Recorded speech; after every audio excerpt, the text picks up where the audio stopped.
په فاریاب کې سره روان دي. د فاریاب په مرکز کې د طالبانو لخوا د یوه ځایي قومندان د نیول کېدو په اړه غبرګون کې د هغه پلویانو مظاهرې کړې دي. طالبان وایي اوس وضعیت په کنټرول کې دی، خو ځایي خلک وایي وضعیت ښه نه دی او حتی مرژوب لا هم رامنځته شوې ده. په میمونه کې آزاد خبریال قطب الدین کوهی دوی چویله ته وویل چې دغه اعتراضونه د ازبک قومندان مهدوم محمد علم رباني د نیول کېدو په غبرګون کې شوي دي. د هغه په وینا یاد قومندان د مرکزي حکومت له لوري د چهارشنبې په ورځ په مزار شریف کې ونیول شو. هغه وویل نن شاوخوا 10:30 بجې د اعتراض کوونکو امنیتي ځواکونو ترمنځ یوه نښته رامنځته شوه چې په ترڅ کې د عامه نظم یو سرتیری ووژل شو او 4 اعتراض کوونکي ټپیان شول. کوهی وویل چې اعتراض کوونکي دا کړې ده چې دوی د والي مرستیال غوښتي ول، خو د ولایت مقام ته د تلو پر مهال د ولایت ودانۍ د ساتونکو له لوري ورباندې ډزې وشوې.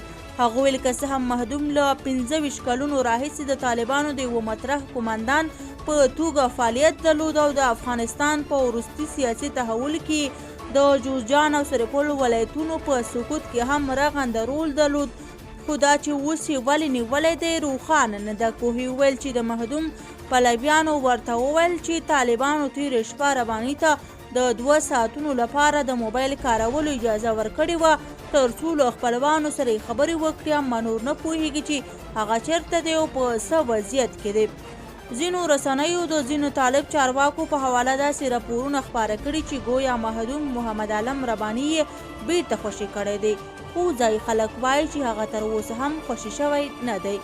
د طالبانو د حکومت مرستیال ویان بلال کریمي په فاریاب کې دغه مظاهرې تایید کړي، خو ویلي دي چې اوس ستونزه حل شوې ده. هغه پر ټویټر لیکلي چې اوس وضعیت کنټرول شوی او خلکو ته قناعت ورکړل شوی، هلته اوس هیڅ ستونزه شتون نه لري. بلال کریمي ویلي دي چې یاد کس د استخباراتو لخوا نیول شوی، اما دا چې ولې او آیا بیرته به آزاد شي او که نه په اړه یې څه نه دي ویل شوي. د پخواني حکومت ځینو چارواکو هم د فاریاب په اړه غبرګون درلودلی دی. له هغې ډلې امرالله صالح د فاریاب پرونۍ مظاهرې ملي قیام بللی او د فاریاب اوسیدونکو ته یې مبارکي ویلې دی. قطب الدین کوهی زیاته کړه چې د مهدوم پلویانو تېره ورځ د مظاهرې پر مهال د پولیسو د یوه رینجر موټر ښیښې هم ماتې کړي او غوښتل د ولایت مخې ته د تحسن خیمه ودروي، خو امنیتي ځواکونو پرې نه ښودل. هغه ویل چې د شپې او سهار تر 10 بجو پورې د ښار په واټونو کې ټانګونه ولاړ ول او اوضاع د امنیتي ځواکونو په کنټرول کې وه. هغه زیاته کړه نن د مهدوم محمد علم رباني پلویانو خلک عیدګاه مسجد ته غوښتلي ول تر څو بیا مظاهرې پیل کړي، خو د امنیتي ځواکونو لخوا وپاشل شول.